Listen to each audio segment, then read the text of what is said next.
আচ্ছা, আসসালামু আলাইকুম। আজকে আমরা একটা নেগোসিয়েশন সেশন করেছি ট্রান্সপোর্টেশন, এটা একটা লজিস্টিক্সের পার্ট। সো আমরা তো বেসিক্যালি অন্যান্য সময় নেগোসিয়েশনের ক্ষেত্রে যে জিনিসগুলো রাখি সেটা হলো আমার ম্যাটেরিয়াল কস্ট কত পড়তেছে এবং তার সাথে আমরা ডেলিভারি এবং ভ্যাট ট্যাক্স এটা করি। বাট ট্রান্সপোর্টেশন নেগোসিয়েশনের ক্ষেত্রে আমাদের এটা কাইন্ড অফ একটা কন্ট্রাক্টের মতো।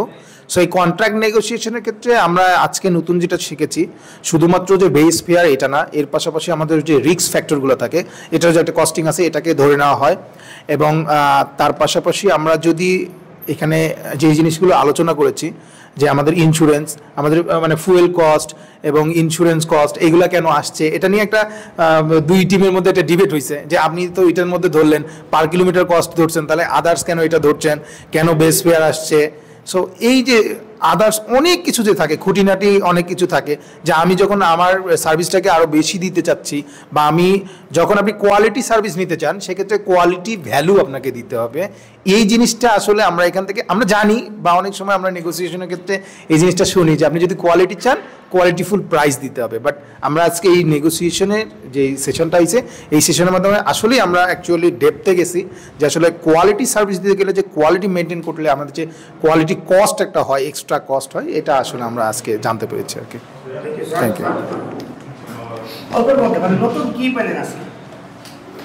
আসসালামু আলাইকুম। আজকে নেগোসিয়েশনে আমাদের যে সেশনটা ছিল, আমরা ইউজুয়ালি যখন আমাদের প্রফেশনাল লাইফে নেগোসিয়েশন করি সেই ক্ষেত্রে দেখা যায় অনেক সময় ডিরেক্ট নেগোসিয়েশন করি, বাট আজকে নেগোসিয়েশনটা ছিল একটা কন্ট্রাক্টের জন্য। একটা কন্ট্রাক্টের মাধ্যমে যে আমরা বিভিন্ন অ্যাসপেক্ট থেকে যে আমাদের যেই আউটপুটটা আছে এটা বাড়ানো যায় বা অনেক রিস্ক ফ্যাক্টর কমানো যায়, তো এই ব্যাপারগুলোও আমাদের আজকে নেগোসিয়েশনে উঠে এসেছে। আজকে আমাদের নেগোসিয়েশন ক্লাস ছিল, সেটা ছিল লজিস্টিক নিয়ে। লজিস্টিক সম্পর্কে আমরা বেশ কিছু তথ্য এখান থেকে নতুন করে পেয়েছি, যে কী ধরনের সেবা আমরা পেতে পারি। সেবার সাথে সাথে আমাদের গুডসের সিকিউরিটি, সেফটি এবং এর যে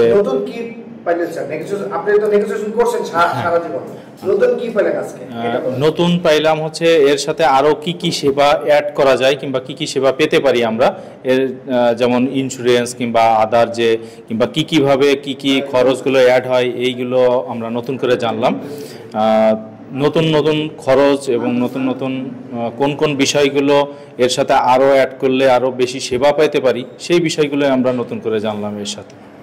আজকে আমরা নর্মালি জানি যে কন্ট্রাক্টগুলো কেমন হয়, কিন্তু আজকে আমরা দুই পক্ষের যেই আমরা ডিবেট করার পর যার মানে আমরা কেমন ম্যাক্সিমাম মানে লো প্রাইসে ম্যাক্সিমাম সেবাটা আমরা সার্ভিস প্রোভাইডারের কাছ থেকে নিতে পারি, এই প্রসেসগুলো আমরা এখান থেকে জানতে পারলাম যে কেমনে তাদের কাছ থেকে বেশি মানে ম্যাক্সিমাম সার্ভিস আর লো প্রাইস এটা তাদের কাছ থেকে আদায় করে নেওয়া যায়।